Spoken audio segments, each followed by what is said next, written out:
ইসলামী bank news top 10।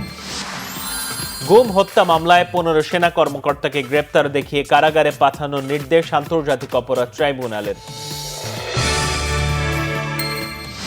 NCP নেতা নাহিদ ইসলাম বলেছেন, এই সরকারের তত্ত্বাবধায়ক সরকার হবার সুযোগ নেই। এই বিষয়ে কেউ বলে থাকলে দুরভিসন্ধির শঙ্কা প্রকাশ। গণভোটের বিষয়ে বিএনপি রাজি হলেও এখন আবার ঝামেলা করছে প্রধান উপদেষ্টাকে অভিযোগ জামাতের নায়েবে আমিরের। কোনো চাপের কাছে নথি স্বীকার করবে না নির্বাচন কমিশন, মাঠ প্রশাসনকে বেআইনি নির্দেশনা দেওয়া হবে না জানালেন সিইসি। সরকারকে দ্রুত তত্ত্বাবধায়ক সরকারের ভূমিকায় অবতীর্ণ হতে হবে বললেন বিএনপির স্থায়ী কমিটির সদস্য আমির খসরু মাহমুদ চৌধুরী। জেলা পর্যায়ে মোটরসাইকেল চালকদের মাঝে 10,000 হেলমেট বিতরণ করা হবে জানিয়েছেন সড়ক পরিবহন ও সেতু উপদেষ্টা।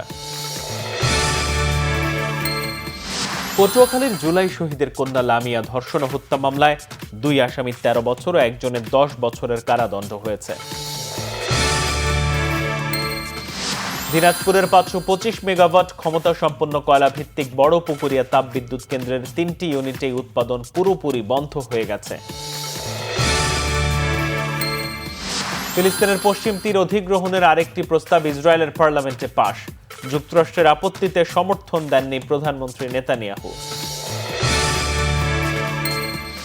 সিরিজ জয়ের স্বপ্ন নিয়ে তৃতীয় শেষ ওয়ানডেতে আজ মুখোমুখি হচ্ছে বাংলাদেশ ও ওয়েস্ট ইন্ডিজ।